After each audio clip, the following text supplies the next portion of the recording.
Okay, good morning. I'm Pierluigi Perco. I'm just introducing today this series of webinar. These webinars on 5G will be parallel to our annual training, the first module of our annual training of the Florence School of Regulation, Communications and Media and the Florence Competition Program. And that will be in the next 5 weeks dedicated to 5G. Parallel to the training, there will be these webinars that are on Thursday, always at the same time, 1 p.m. So let me thank the participants, wherever you are, good morning or good afternoon. And let me thank the speakers of today. That will be Jeremy Godfrey from Berec, ComReg, thank you. Franco Accordino from the European Commission DG Connect, thank you, Franco. And Roland Dahl from Deutsche Telekom, thank you, Roland. And I'm very pleased to leave the chair of this meeting to Zoraida, that has been our teacher for the week on 5G and particularly on spectrum and auctions, but also today we'll conduct this discussion about how COVID-19 redesign the policy priorities. Let me simply conclude by saying that the next webinar will be the 5th of November, same time, and will be about the convergence between fixed and mobile, the new challenges. So, Zoraida, you have the floor. Thanks. Thank you, Professor Parku. I would like to thank you and your team for inviting me to this session and giving me the opportunity to chair this panel with such three distinguished speakers. So we have this very interesting topic today, which is how COVID-19 has redesigned policy priorities when it comes to the rollout of the next generation of mobile networks, 5G. So during the last half a year since the first lockdowns in March, communication networks have sustained a large fraction of the economic activities and have also kept us close to our beloved ones. And you know, I've been wondering. So it's true that a communication network that we have right now have proven very resilient and have worked relatively well. But I have been wondering many times. If this disruption we have had would have been different with 5G connectivity. So 5G, as our audience surely knows, is a fundamental block for the digital transformation of many industries. That from the technical sides, because it will enable new services such as massive machine type communications and ultra reliable low latency communications, right? But from the economic perspective, is also highly relevant. 5G, and in this regard, I'm gonna cite to introduce the importance of 5G. The European Commission, who recently said that 5G is an essential pillar of the recovery of this pandemic, and the timely deployment of 5G networks will offer significant economic opportunities for the years to come as a crucial asset for European competitiveness, sustainability, and a major enabler for future digital services. So without further ado, I'd like to give the floor to our three speakers. We're going to structure this panel into three tracks, three blocks, which are the demand, the supply, and regulation. So we will use 15 minutes for each block, and hopefully we will still have time for Q&As at the end of these three tracks. But I do encourage our participants to send their questions while through the session, so you don't have to wait for the Q&As via chat, right? You can post directly on the chat. Please do not use raise hands. Just put your question to all participants so that we can afterwards review them in the Q&As. So getting into our topics. I would like to ask our speakers about how COVID has changed societal priorities and the demand for connectivity services, and what's the role of 5G networks in this post-COVID world. So I'd like to start with Mr. Doll from Deutsche Telekom to have his inputs on how telecom operators have lived this change in also in the demand for connectivity services. Okay, thank you very much, Zoraida, and I also want to thank Pierluigi for inviting me again to one of those very interesting and timely Florence School webinars. Yes, on the question, how has COVID changed our priorities and the need for connectivity? I think there's nothing new that the COVID crisis underlined the importance of connectivity in particular in these times. The demand for voice and data during the pandemic increased significantly. What was interesting in our networks, at least what we could observe, is that due to distancing, in particular, voice traffic was on the rise again. And also, for instance, in the mobile voice, volumes increased by 75% in our networks. But also we have seen an increase, of course, in internet traffic by 60%. And Facebook reported a 50% increase of traffic since the beginning of the pandemic. Looking at our networks, we had some concerns at the beginning about the stability of networks due to increase of traffic.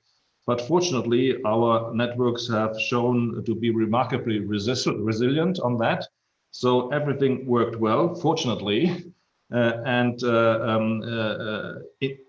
to the increase of traffic, this does not mean for us basically to have more revenues in our networks.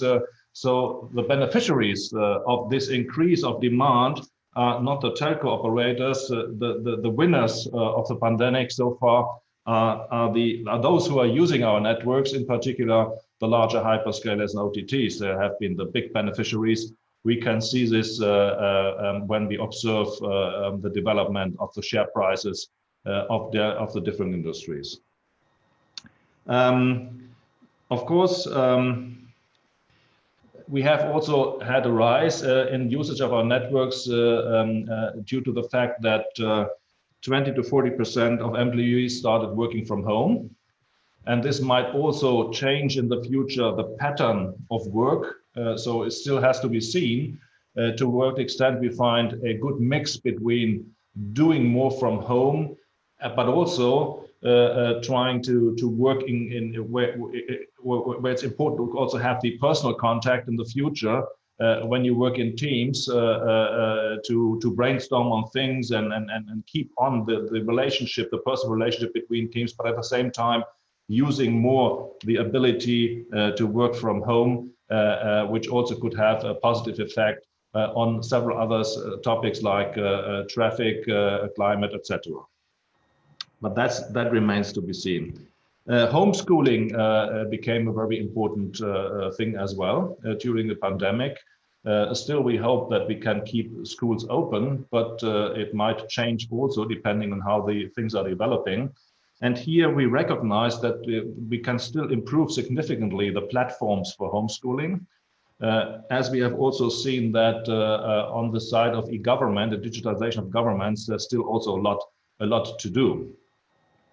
On the ability to control the pandemic, you know that we have together with SAP developed an app, basically a corona tracing app. This has been particularly successful in Germany with more than 20 million downloads so far. And we've successfully worked with the Commission to build a interoperability platform to have also cross-border interoperability with other apps in other European countries. And we believe that could be also something where we possibly can build on in terms of experience, positive experience in a PPP project, which also could bring us forward in the way how we use the experience, the learnings from the pandemic for future possible applications in this field. I think everybody agrees that the corona has been and will be an accelerator of digitization for the future. And about the question of corona and 5G in a post-COVID world, I would say that even without corona, we all knew already that 5G is important, in particular for the digitization of our industries. I wouldn't say that corona as such is changing the pace of deployment and the understanding of the importance of 5G. It simply served as I said, as an accelerator and brought it to the broader political arena as well as to the society, brought it back to their perceptions that communications is extremely important, and that we should do more in terms of being ready as a large enabler for societal development as well as industrial development to stay competitive here in Europe with a good network that provides the connectivity we need in the future. And as I said, in particular, it will play a major role for the industrialization, digitalization of this industry, and in particular for IoT. So to sum up, investment is important, doing more for 5G deployment, add capacity, speed, resilience, but also 5G is not just about capacity, it's also about a different way of using and designing networks. I only want to mention the question about slicing of networks. We are still at the infancy here at this part of 5G. And some already say that something about 6G. I understand it's already in the concept of 5G, but we can discuss this later. So more connectivity, more network capacity is indeed important, and that's one of the learnings we had. Thank you.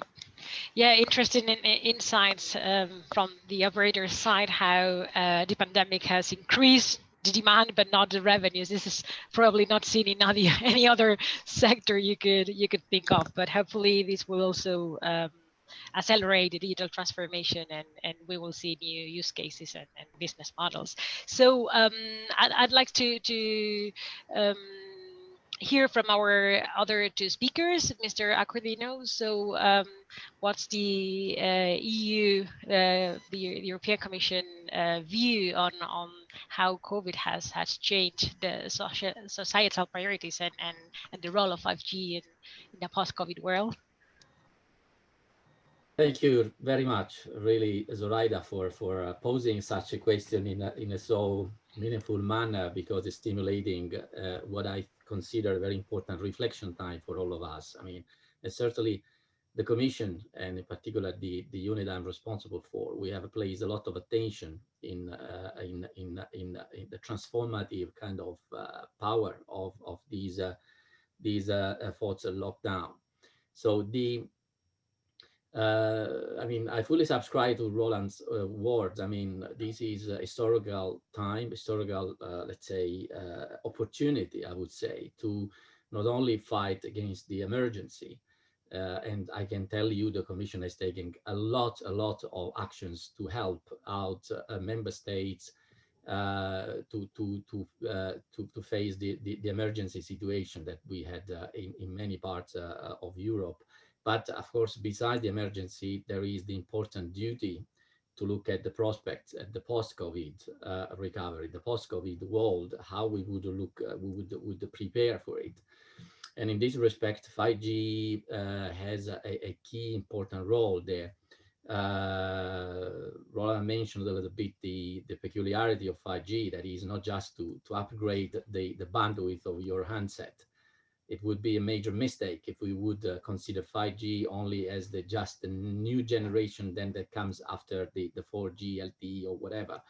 5G is tremendously disruptive. It will be as such for changing the economy and the society as a whole. So it's not a coincidence by chance that our president had to put very prominently 5G and connectivity at large at the center of her first State of the Union speech in September, and it's also a core part of the Recovery Resilience Facility, where we know that connectivity is 1 out of 7 flagships, and mentioning explicitly 5G. So 5G preparedness is the key topic of the sessions today, taken from a different angle. And I can tell you that it's true that maybe the emergency has a little bit distracted the attention of you know, the momentum that we need to take for 5G, but at the same time, it's obvious, and it's really in front of us, the fact that it is more and more considered as an opportunity.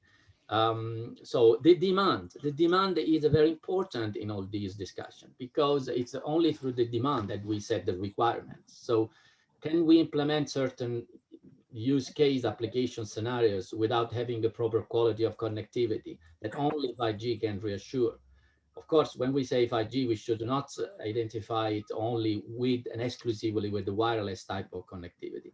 You need a proper backhaul support, because it doesn't make any sense to deploy 5G access points, small cells, base stations in a urban or maybe even rural context without having the proper backhaul. So all of these has to be considered holistically.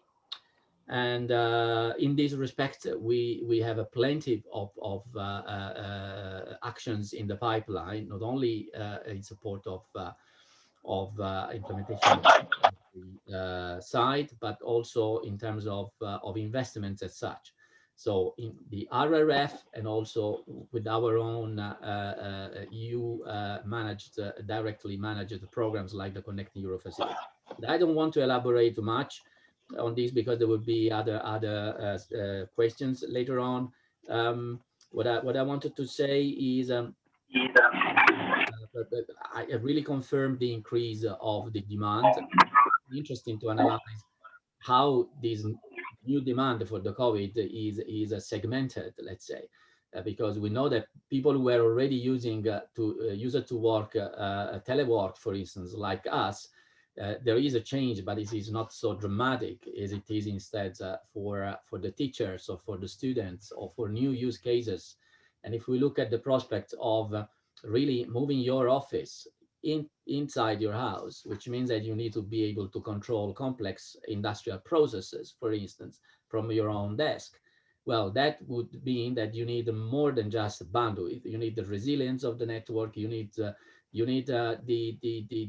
let's say the very low latency, the jitter, all the different features of high quality connectivity that are fundamental for implementing, for making such critical use cases possible. So that's I really wanted to stress the importance of the demand.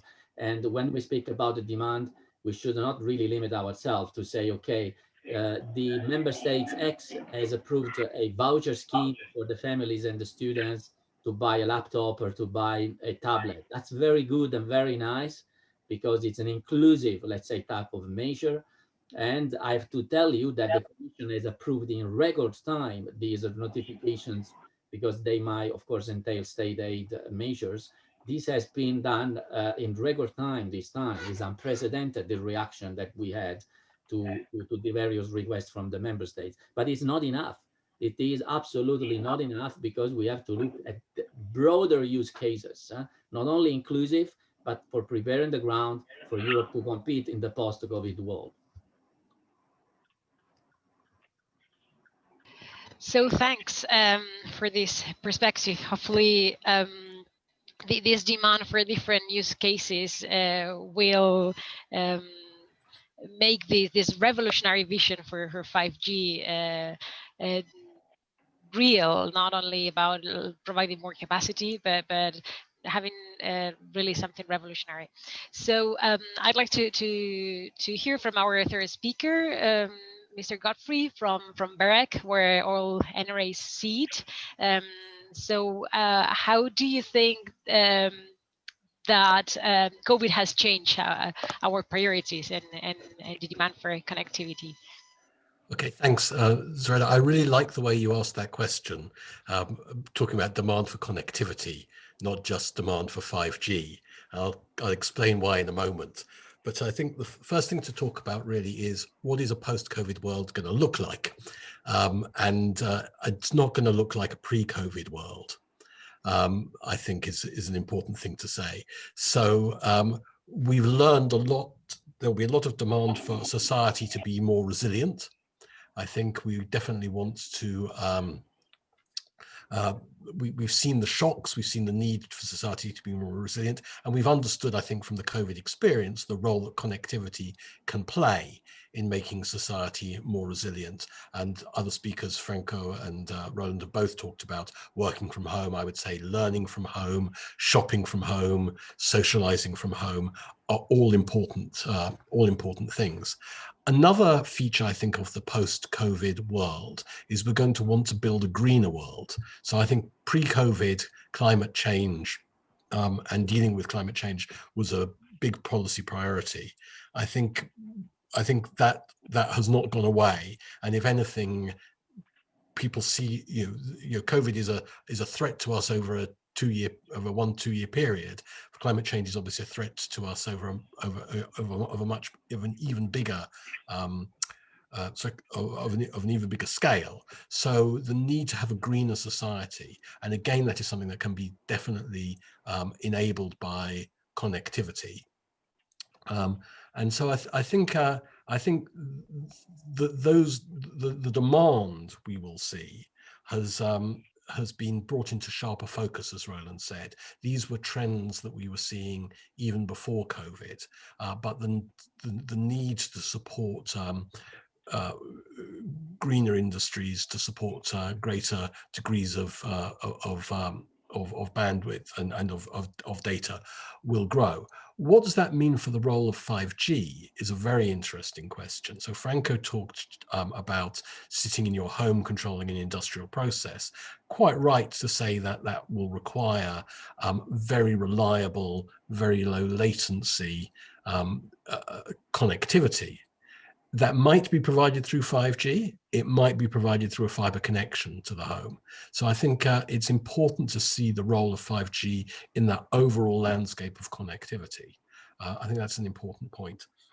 I think there's one other thing I would say maybe about this is that I think we've seen that in the COVID time, most end users, I mean, one thing I was going to say to Roland, the real beneficiaries of the connectivity have not been the hyperscalers, it's been the users. I think as much, I mean, from a business point of view, it might be one business or another, but the real beneficiaries have been the end users. And we really haven't seen much disadvantage between people who are served with 30 megabits per second copper, fiber to the curb, copper-based connections, and people have had fiber connections. Those people have both, or people on cable networks, or people using high-quality 4G connections. Today's needs have been very well served by today's networks. The people who've really suffered have been the people who live outside the major cities, or who live in developing countries where even today's best quality networks are not available to them. And so the question of bridging the digital divide will become, I think needs to become a priority, and will be a priority for a post-COVID world. So it won't just be a question of saying, let's have 5G in the cities. It'll be a question of saying, let's have good connectivity everywhere. And I think 5G can play a role in that, particularly in the fixed wireless use cases for 5G, so in Ireland, to give an example, we have some rural connectivity currently using LTE 3.6 gigahertz, but the company that's doing that absolutely has a plan to replace that with 5G new radio. So I think one thing we should think of all the use cases for 5G that people talk about, the one that has perhaps increased in priority is the potential for 5G to help bridge the digital divide and bring connectivity to people in underserved areas. And that's something that maybe also should get some attention. we'll stop there. Thank you. Yeah, this is also very, very interesting. I think there is a session next week dedicated to 5G convergence, so to say, which I think will also focus on what you're raising, on what's the role of 5G within the connectivity landscape. Yeah, thank you for these insights. So I think we could move to our next block, which is a little bit to discuss about supply.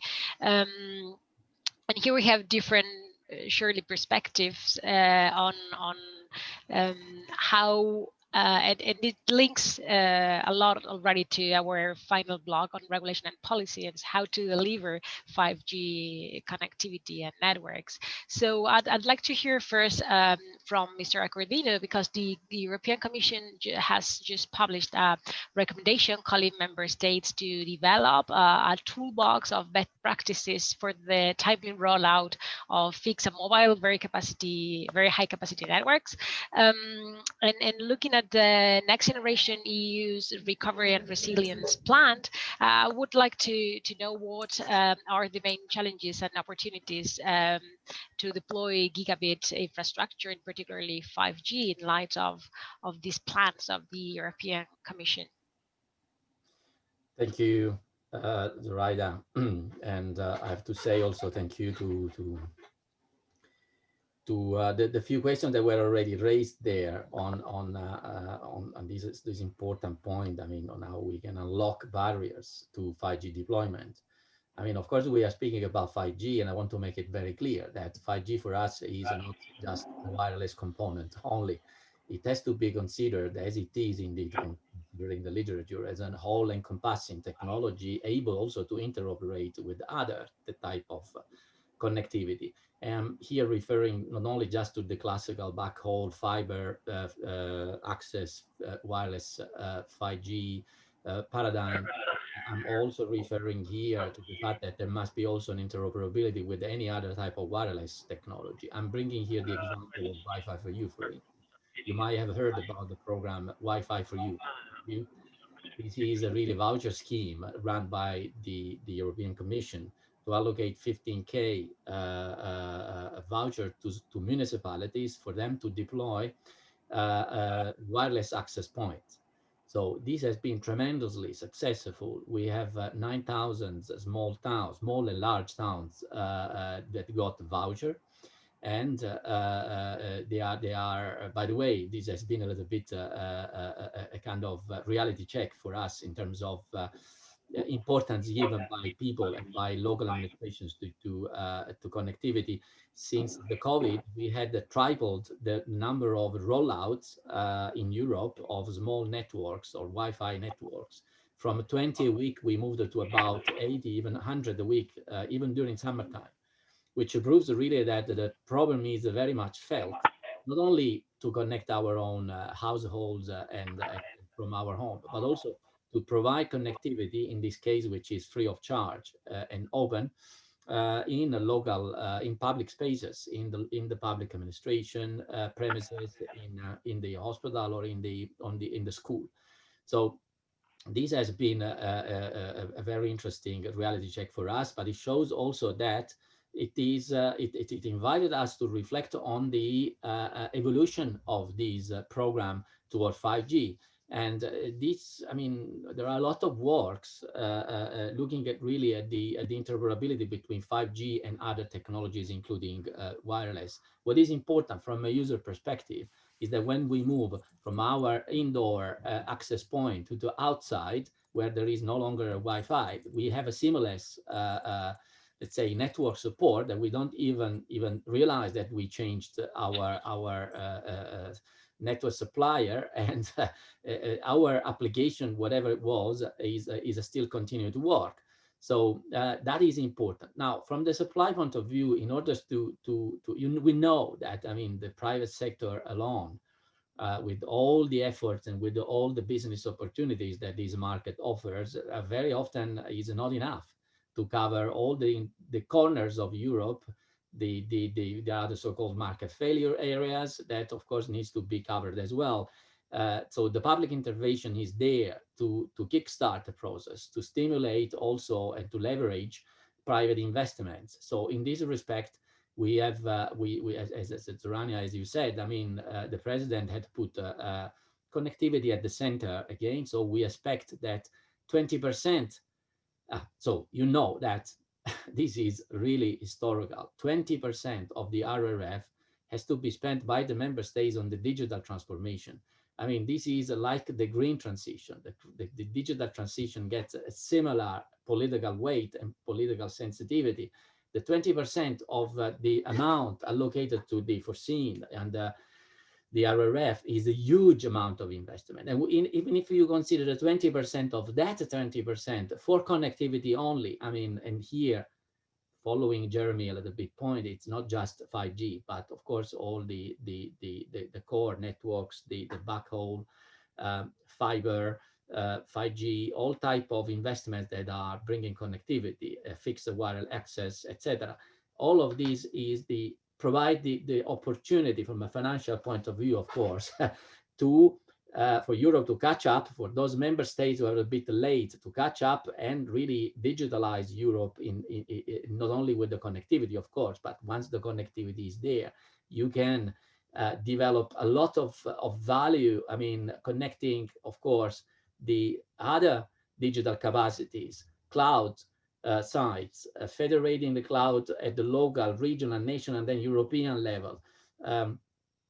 Federating, bringing together high performance computing capacities all around Europe to give the possibility even to a department or an industry located in a rural area to perform data intensive, computing intensive tasks, simulations, whatever, in whatever type of application field, either industrial design or maybe disaster prevention, because you need to process data very quickly. All of this is possible if we put in place the necessary connectivity infrastructures. Now, just to rectify what I said, and thank you, Jeremy, for pointing this, when I said, yeah, we might have a 5G from our home to connect to our industrial process, maybe 100 kilometers far away, I meant maybe the other way around. I mean, the devices that need to be 5G connected in a very stable and reliable way have to be at the industry side, at the usine, in the plant, because they need to be really respecting a very rigid and critical process. You know? So this is mission critical type of applications. But of course, we can envisage also mission critical application at our own premises, at our own homes. Look at, for instance, at the monitoring of elderly, you know, I mean, of health, people that are impaired, they cannot go to the hospital, so you need a constant monitoring. Of course, the 5G is much better than maybe your own fiber connection plus the wireless connectivity at home, because you need to have a mobile dimension inside of your own building or in the neighbors, okay? Or you need to go to the municipality and you still need to be connected 24 hours/7 in 100% foolproof, reliable manner. You can only do that, allow me to say, with the proper technology. So here is where the appropriate mix and integration plays a role. Just to remind us, the question is about what are you doing, institution, to support the deployment and speed up of 5G. Okay, I mentioned the RRF, okay, which we are designing, which we are giving guidelines to the member states precisely on how such investments at the national level, the regional level would look like, not just a shopping list of projects, but with an ecosystem logics in mind. Not to deploy connectivity as such, but framed in a broader context to generate value upstream and downstream the economic value chain and social also impact. So this is one. At the European level, we have the new flagship initiative program, which is the Connected Europe Facility Digital, which got almost 10 times bigger budget that we were used to have up to now. So we have 2 billion, and those 2 billion we want to focus on the pan-European infrastructures. So 5G corridors spanning multiple member states. We want to build submarine cables fiber, of course, then we want to speed up the 5G deployment and take up by putting in place a follow-up of the 5G for you. So, but this time focusing on 5G, sorry, or follow-up of Wi-Fi for you, which we call 5G for smart communities. Well, this is a kind of an induction program where we really, at every single deployment, we want the demand side, I mean, the so-called socioeconomic drivers, hospitals, schools, to take a lead in saying, we need this application, mobile network operator or anyone else, please give us the right connectivity to make this happen. So in this way, of course, we, and I partially reply to the question, we want to raise awareness with the early adoption program, raise awareness of the benefit of 5G from the point of view, of course, of the energy, of efficiency gains, energy saving, and of course, at the same time, try to fight a little bit of misinformation, which is spread around. Okay, we take these things very seriously. There are studies that we follow. Of course, there is a extreme attention on the aspect that the colleague participants rightly mentioned into the question. Thank you. Right, indeed. I was about to say that you have already touched upon some of the comments of participants in the chat who were mentioning the how do you fight the chicken and egg problem, right? So there is no supply because there is no demand. There is no demand because there is no supply, right? And they were asking about what's the how do you address this, and I think you already replied to this question. Indeed, you were introducing some public interventions to, you said, kick off the process, right, and make the cycle, put the cycle in work. So indeed, Berec has also been doing some work in this regard. As far as I know, they've developed a new tool called the 5G radar, looking at the bottlenecks that there might be in terms of 5G deployments. So yeah, I'd like to ask Mr. Godfrey, what are these bottlenecks that Berec has identified, and if he could share some specific examples. Okay, thanks very much. So I think there's probably two categories of regulatory and policy issues that we identified on the radar. So maybe I should explain, the radar is kind of an inventory of all the kind of regulatory and policy issues we could identify that would affect the development of the 5G ecosystem. So not just network rollout, but also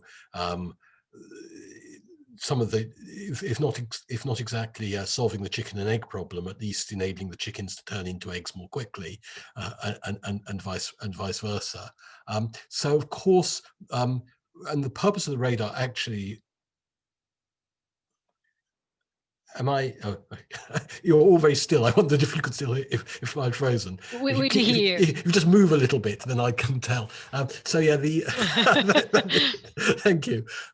So the idea of the radar was actually to look at things beyond spectrum assignment, but maybe I'll start off just briefly talk about that, because obviously without the spectrum being assigned, there will be no 5G networks. So that's obviously a key priority, and whilst I think the target of all spectrum in all 3 pioneer bands being assigned by the end of this year is clearly not going to be met, by this time next year, I would think that most member states will have assigned either 700 or 3.6 gig or both. 26 gigs a bit slower. The impact of COVID has not been that significant in that. So whilst a couple of auctions were deferred because they were due to happen right at the beginning of the lockdown. The delays have been quite short, a matter of months really for those. So we've seen Austria, we've seen France make good progress on auctions. We've also, there's the famous peer review process, and whilst of course we haven't been able to get together to do peer reviews, we've had a number of online peer reviews. So I think spectrum assignment is happening more or less unaffected by the pandemic. Although it remains to be seen whether or not the value that operators place on the spectrum and what prices will be paid, that may of course be affected by it. Then I think on the radar there's a number of other issues that are also related to network rollout. So things like making sure that backhaul is available. Obviously, the Commission's implementing Act on small cells can be important. I want to talk a little bit about electromagnetic fields. That's something which probably came to greater prominence during the pandemic when people started to think of there was the misinformation about the relationship between the alleged relationship between 5G and COVID, and which was really a continuation of the misinformation we'd had earlier on about 5G and other health effects. That's really an important thing to address. I mean, I'm glad to see that in Poland, what had been very, very tight rules on 5G emissions have now been changed to be the same as the recommendations from the International Commission on Non-Ionizing Radiation Protection. I think there's still a bit of a problem with the levels in the city of Brussels, but I think more generally the concerns can make politicians, particularly local politicians, reluctant to give planning permissions for masts and so forth. I hope that we've seen the last of arson attacks on masts. So I think that will be an important issue. And then the other set of issues on the Berec radar are ones more to do with the ecosystem than they are to do with the network rollout. So to give an example, it took us the best part of 10 years to sort out a sensible approach to roaming. Roland may disagree that we have a sensible approach, I don't know, but Roam Like at Home, has been of immense value to end users. When you start thinking about roaming in a 5G world, you're talking not about smartphones necessarily crossing borders, but cars or other kinds of Internet of Things devices crossing borders. They may require network slices of particular characteristics to work. Even with Roam Like at Home, we have no way of making sure that if you have a 4G service at home, you get a 4G service when you roam. You can still maybe get a 3G service. So the pricing may be the same, but the quality of the service is not assured by the Roam Like at Home regulation. That whole issue is going to become even more difficult to deal with and important to deal with when it comes to 5G. And then I think we have issues around wholesale access to 5G networks. It will certainly be a slow down innovation if a small startup in a garage somewhere in Europe needs to negotiate network access or slices with operators individually in every member state. So they will want to have pan-European or global connectivity that they can buy for their device from one source. So we've certainly seen some mobile operators saying that they would like to be that source, that aggregator of mobile connectivity. It remains to be seen whether the market will deliver that to the innovators or whether some regulatory intervention might be necessary. So the radar, as I say, it kind of looks at some of the bottleneck issues that can affect the innovation and competition in upstream of the 5G networks. The issues will not be the same as they have been in 3G and 4G. I don't think Berec is saying that there will necessarily need to be a regulatory response to those issues, which is why we have a radar rather than a proposal for new regulation. But these are certainly things that we need to keep an eye on and watch. So I think with that I will stop there. I will talk a bit more, I think, in the next session about the chicken and egg situation. Thank you. Yeah, thank you. We will get back to this topic in our final track on regulation.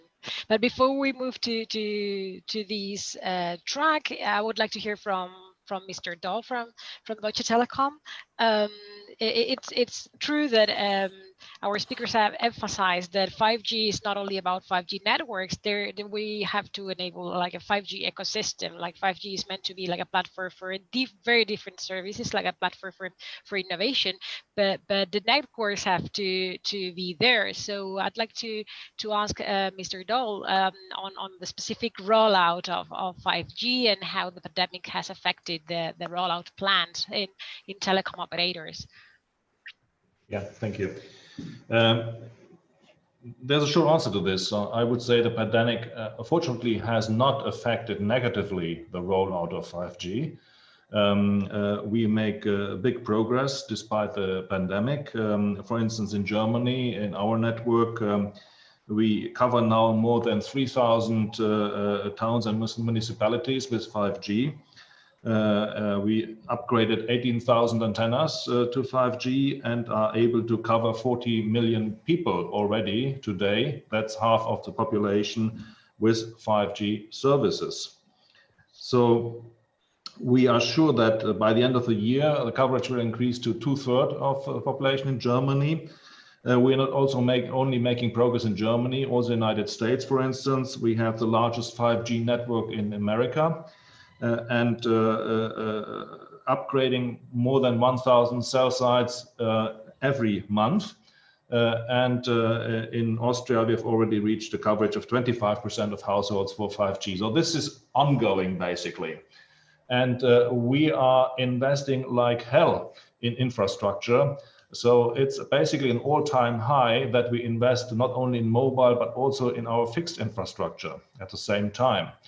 And to come back of what Jeremy said, basically, is that we, during the COVID crisis, felt very much confirmed by our strategy not to directly jump on FTTH, but first start with VDSL deployment with vectoring, which allowed us to have a far larger coverage and serving the current demand of the population, instead of having the happy few with fiber, but most having not a sufficient connection with broadband available. So I feel we had a very good experience during COVID, and our network was running quite well during the COVID, providing most of our population with the connectivity they needed these times. That doesn't mean that we are not now stepping up and going to the next stage, basically doing full-fledged fiber rollout in Germany with very ambitious investments plans either. What I want to say is also that even so, we love to have everything for free. And Jeremy mentioned the roam like at home. I think we do not oppose this. But at the other side, we also have to think, and as I said, basically, while the demand in traffic is increasing, our revenues still are on the decline. Which creates on the long run a problem for us for doing much more investment, which is needed, and we agree, but at the same time seeing further decline of our investment, which is not a necessary outcome of the telecoms market. We can observe, for instance, in the United States, that the trend is not the same. It's a particular phenomenon of the European telecommunications market that European telcos are performing so badly, while at the same time the request for investment is all time increasing. So that's a gap basically where we have to discuss of how to close this gap in the future, because that's not a sustainable situation. So, but let's discuss this at the next part of this webinar. As I said, we are doing a lot of investment. What has been of concern to us is the disruption of supply chains. We have seen disruption of supply chains to affect all people in the health sector during the pandemic, but we have seen already the risks of global supply chain disruptions when we had a discussion on security. And it was just before the pandemic, we had a big discussion in our sector about security of Chinese equipment, and also some kind of trade measures by the United States, which prompted a major concern that big suppliers might be out of being able to supply anymore also the 5G equipment. And also some concerns about possible effects or negative effects on already deployed equipment in our networks, because a large part of our equipment we have already on the ground is currently upgraded to 5G. It's not a new equipment we are putting there. We are upgrading existing 4G to 5G. If we have to dismantle this equipment, this will mean a significant fallback on 5G deployment. So we have to find the right balance here in a transition process, but should be cautious about any disruptive emotional reactions from the political side to make sure that we survive this transformation. Basically, what we agree is, having seen the changing geopolitical situation, which is important for the global supply chains, that Europe has to do more to not becoming dependent. This does not mean that you close European markets, but you have to develop the capability that at least you are not getting dependent from other world regions. And in fact, basically the learning is you cannot rely on anybody in this world anymore. You have to make sure that at least you can survive, and therefore being able to substitute at least the most strategic elements in terms of high-tech industry, which 5G and communications is. So this is a broader debate we have now in terms of stability of supply for our networks and future technologies.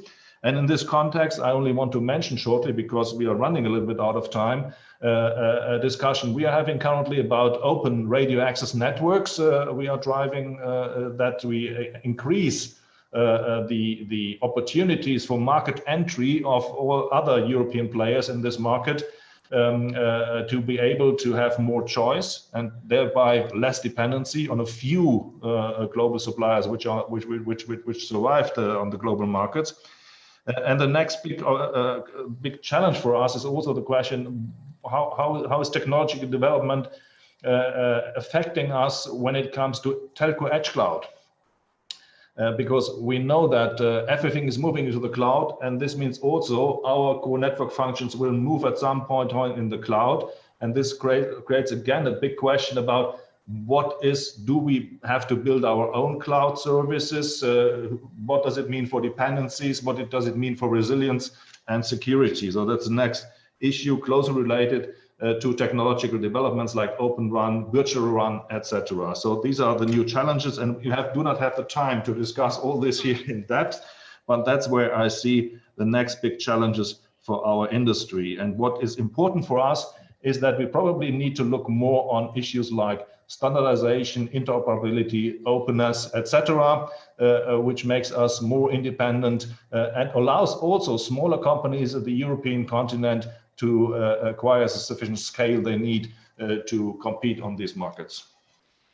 Right, indeed, there were some questions regarding the standardization on the chat. People were asking whether there had been any delays on the release of the new version of 5G, like 16, but they have been already discussing this on the chat. But there was another question to you mainly, I think, is if you expect the demand for 5G to come from 5G compatible smartphones, and in that regard, if there have been any delays with global supply chains and manufacturers delivering 5G devices, 5G smartphones, so that this demand can happen. I don't know if you want to address that very quickly, or we can leave that for. I could simply say, when I go to our offices here, I pass our shop, and there are 5G ready iPhone 12 available. Right. it's already there on the market. So we have these iPhones already there for 5G. They were presented like a couple of weeks ago, right? Okay, so we are a little bit ahead of the schedule, but I wouldn't like to finish without addressing this final question, which is very general. So one intervention per speaker, just to say whether they think that market forces alone will be sufficient to deliver the 5G services we have been discussing, or if we need some regulatory and policy interventions. We have already touched upon this topic, but this is the final opportunity to elaborate some ideas. So please, if Mr. Godfrey, do you want to go first? Okay, so I think when it comes to enhanced mobile broadband, then market forces will be entirely adequate. It's just more, as Roland says, the demand grows, the operators have to invest to meet that demand. It will not be long before the most cost-effective way to add capacity for mobile broadband will be 5G rather than 4G. It's a matter of really of the spectrum being there, the equipment being cost-effective, and crucially, there being lots of devices for users to make use of. So I think there's no real problem if we're talking about the rollout of low band 700 megs, mid band 3.6 gig for that on existing sites.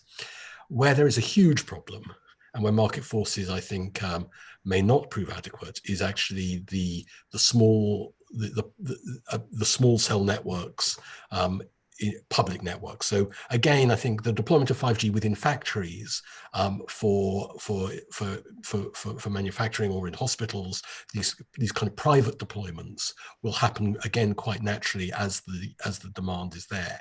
But the use cases that rely on extensive small cell networks in cities, I think there is a problem. And I think there is, Roland will know that he may tell me I'm completely wrong, but I don't think there's a business case for that investment. I don't think the operators see a business case. That's why most NRAs in Europe, when they've consulted on which bands to assign, generally have had the answer back from the industry that there isn't much demand for 26 gigahertz because there are not the business cases. And someone on the chat talked about a chicken and an egg. I think it's worse. It's not just a chicken and an egg.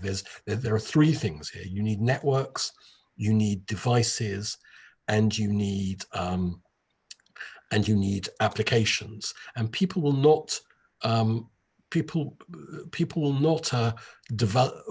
the applications and the devices unless they think the networks are going to be there, and people will not deploy the networks unless there is demand. And this is where I think the recovery fund potentially has a huge role to play.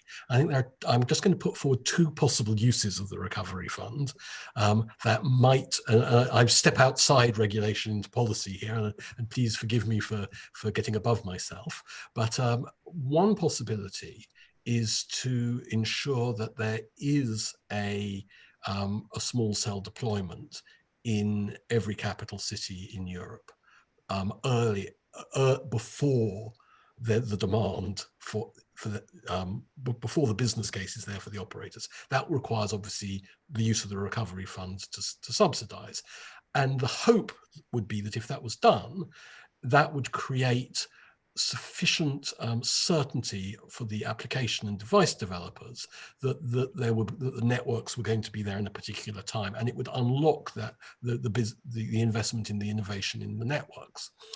The other way round of doing it, which I think is also quite an interesting approach, is to observe that many of the use cases for small cell networks are actually public sector use cases. So smart cities for managing traffic flows or rubbish collection or whatever. There's a lot of public sector use cases. So an alternative way of using the recovery fund would be to stimulate the development of those public sector use cases, so that the business case for and they could become anchor tenants and almost agree to pre-purchase some of the capacity on the small cell networks. So one way or another, the use of the recovery fund either to stimulate the demand side or the supply side for the small cell applications could be a way of kick-starting the chicken and egg problem. And once the vicious circle, which is without networks, you don't get applications and devices, and without applications and devices, you don't get networks. That vicious cycle actually becomes a virtuous cycle once things get going. That once you that more applications and devices actually make the business case for networks better, and vice versa. So there's a need. So I think if we want things quickly, we can wait. If we don't intervene, it will happen, but it will happen slowly. If we intervene in the right way, it can happen a lot quicker. Now, I would say that's my view from the kind of telecoms regulatory perspective. Whether that money might be better spent on hospital capacity or education is a totally different question. But as our political masters have already decided that 20% of the recovery fund is to be spent on digital transformation, then we might consider doing that. And I'll just say one last thing, which is that actually some pan-European coordination would be very useful in that, because the developers of the applications and devices will not be looking at individual member states. So it will not be that effective if one member state takes one particular approach and another member state takes another approach. Some kind of pan-European coordination would be good, but I think it has to be much more practical. I think political leaders merely announcing targets isn't enough to make people invest. I think some money has to be put behind that. Okay, I will stop there. I can see Franco is nodding and agreeing with me, which makes me feel I've traduced Berec's traditions of being at odds with the Commission here. Yeah, I was wondering whether Mr. Doll also agrees with that or not. So to what extent do we need like policy interventions to address these chicken and egg problems? So what will the private market serve? Well, talking about regulation, I would say we need much more enabling regulation and much less value destructing regulation, to make it very short. Of course, I already explained that the European telecoms industry is in a miserable state when you look at the development of revenues, when you look at the share price, etc. Two big European players like Telefonica and Orange just had to leave the Stocks 50 because they are no longer relevant in the global scale. So these are all alarming signs from my point of view, and we need to have a paradigm shift in the way to better understand the situation of the industry and the need for more investment. In this context, maybe a few examples where we still see that things have not sufficiently changed. Jerry mentioned, yes, you need spectrum allocation to build the networks, but we say it's not only enough to allocate an auction of the spectrum. Spectrum conditions are sometimes even more important for the sustainability of our industry. And when you look at the experience so far with 5G spectrum auctions in Europe, I think we are proven right with our position that it should have been more harmonized at the European level and giving the European Commission more competences to make sure that this allocation is done in a fair and reasonable and investment-friendly way. So, for instance, when you look at the auctions in Italy, Germany, etc., we believe that we paid far too much for the auctions again. When you look at a situation we are currently in the Czech Republic, where you see what we believe is the worst conditions ever in Europe, without anybody doing anything about this, neither Berec intervening nor the Commission sufficiently intervening, basically having a situation where the European framework is meant to protect operators who have no dominance in the markets from interventions like price regulation, and it simply doesn't work because this is pushed through in a competitive mobile market through auction conditions. This is a tragedy for our industry, and apparently European rules do not really help to provide the framework we need. So, as I said, we are confronted with some very difficult situations. in the markets where we believe more harmonization would be very helpful. Unfortunately, we missed this opportunity in the last review of the European rules. On the other side, there are also some criticism from our side where we feel still a significant depression on prices, regulatory driven ones. We are not so happy with the consequences of the REC notice of the Commission, which led to a disruptive decrease of the rate of return for the regulated infrastructure in Germany, where we don't see any sense behind it, why there's a need to push further down prices here. We see a discussion on mobile termination fees, where again, we believe that why is it that if we want to harmonize, and there is an agreement that there should be harmonized termination fees, we don't discuss this. But if you do so, why don't you take the average European price level? Why must it always be the lowest you can find in Europe and impose it to all European countries? We don't understand this because it's not very helpful. And when you look at the wholesale roaming discussion, we believe it's not yet discussed up to the end. We see that whole roam like at home works. So there's no problem on the retail side anymore. And that was the intention we wanted to achieve.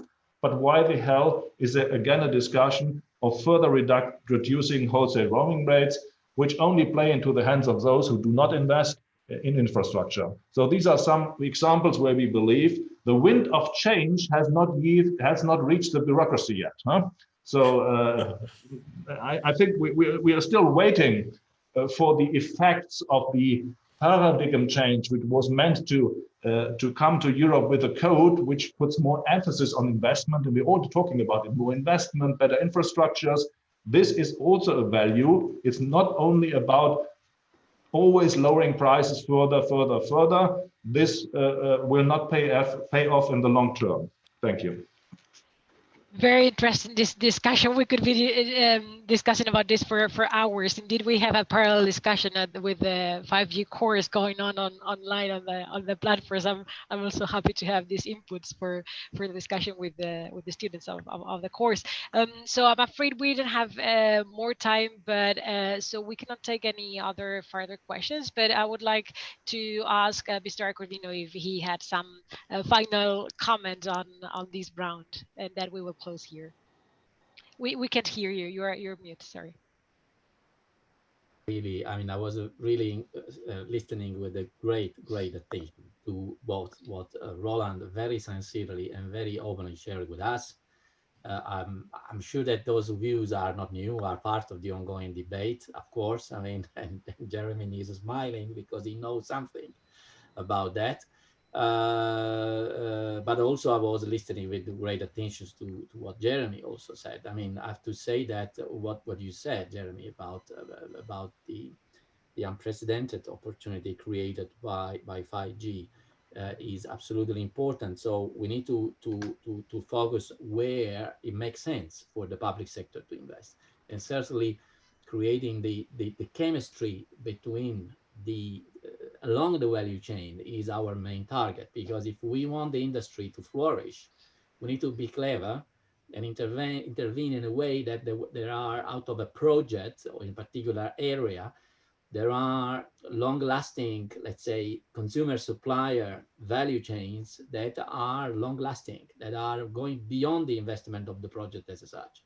And this has to happen at the European level, because we are on a free market. We have the digital single market. And of course, we want every player in Europe to go somewhere else and do and make an offer from the supply side and be part of a solution in a particular remote area and create that necessary momentum. So the catalyzing effect of public interventions is more than ever important in this moment. And of course, when designing these interventions, these programs, time is a key factor, because if we don't act quickly and we are not able to connect the European supply, which we know is fully compliant to the European values as compared to the others coming from non-EU regions, if we are able to connect the supply with the demand along, again, all the necessary steps, then we do a good job.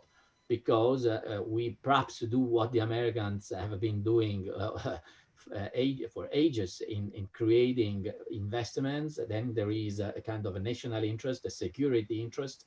There is a large procurement. And then, of course, there are exemptions from the general WTO rules, and they can impose a fully American supply side. Probably we are not at that level in Europe, but we can do a lot to facilitate this to happen, because it's a matter of, again, of European values. Then, of course, I mean, concerning the very quickly, the point of Roland, I mean, it's absolutely important. We fully understand these, of course, but sometimes it's also on the side of the industry to be ambitious enough and take the opportunity to change, to look at the new business models. Jeremy has mentioned the IoT-based enabled context, smart cities, etc., etc. This is totally new ground. And if we don't act now, probably that new ground, that new market, that new demand will be intercepted by others. And I think here it's very important to rely on these inception programs that I was mentioning about, because I'm very happy, Jeremy, because this resonates exactly with the overall goal we have in mind. So in this respect, Roland, please count on the fact that we need to talk in order to design these actions together in a way that really meets the expectations of the industry. And I'm speaking here to you, speaking to the whole European industry. Yeah,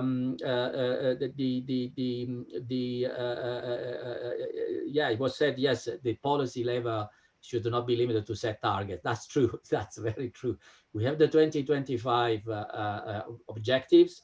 Of course, this will tell us where to go, but the how to go there, we need to design these together, and if necessary, adapt to the ongoing changes. This COVID is really a damn, let's say, game changers for everyone, for the business models, for the inclusion, for the economy, for the society. So it will have to have an impact also on the way we design the regulations, etc. But one thing is firm: if the goal is there, it is our reference point, our North Pole star. This has to be followed by everyone. So the transposition of the code, the unlocking of the auctions in the way that the 5G spectrum is allocated, those remain there and have to be taken up quickly by the member states. And this is really a collective effort where the responsibility lies on each individual member state. In this respect, you can count that we will continue to push along the channels, all the channels, to make these happen. Okay, so that's my concluding remark. Thank you. Thank you to the three of you. Very, very interesting discussion. We didn't have more time, I'm afraid, but this is the first of a webinar series, so there will be more opportunities in the next weeks to continue discussing with these things, because the scope of the topic is so broad that it would require more time. So next week it's on convergence between fixed and mobile. I'm pretty sure some of the discussions we have had here will be again touched upon. So I will leave it here. Thank you very much to the three of you and to our audience for the engagement and interesting questions. I hope we were able to address a few of them, and we will continue in the next few weeks. Okay. So thank you. Bye bye.